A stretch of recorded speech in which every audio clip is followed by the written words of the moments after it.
What is going on, everybody? Good morning, good afternoon, and welcome to the next installment of your favorite new YouTube sensation, Coffee Time with your friend Brett. And I've got a new coffee cup here for us, the I Love Dad picture montage cup. Everybody needs, every mom, every dad needs an I Love You cup with special pictures on it.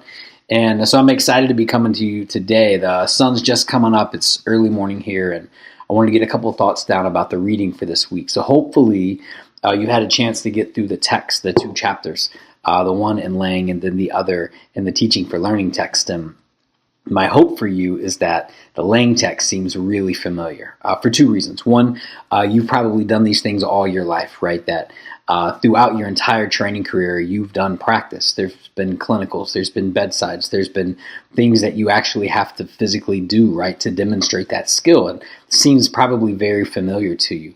But two, I hope you've seen this in our class as well, that you've seen that we've infused practice in everything that we do. So it's not this kind of lecture style, but really digging in and getting our hands on things. And Lang asks us to keep a couple of things in mind when we consider practice as a teaching methodology or as a principle for how we might set up our classes to elevate our game just a little bit. And I want to go over those with you. And I'm going to draw really quickly from page 134 because I think Lang is really digging in to the meat and the heart of the matter here when he says that before the semester even begins, right? Before the semester even begins, that we take a look at that syllabus and we build a comprehensive list of the cognitive skills, the physical skills, the abilities, the things that we really need our students to be able to demonstrate and to be able to go and do those things.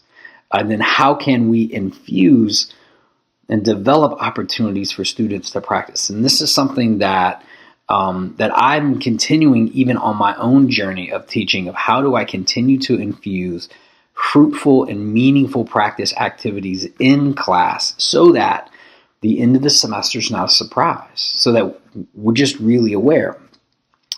Lang also asks us to prioritize those.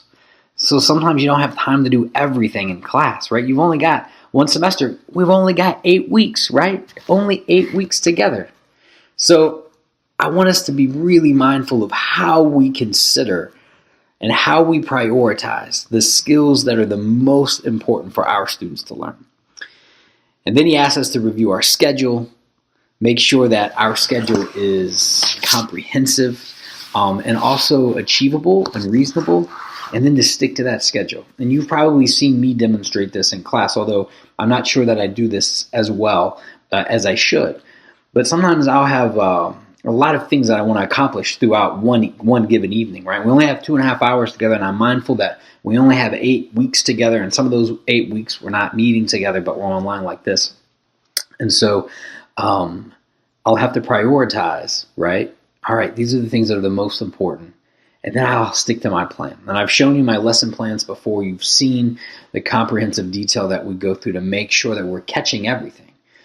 So there's this hint of proactivity that I think is really important for us to understand about how we set our class up. These things aren't fly by the seat of your pants, right?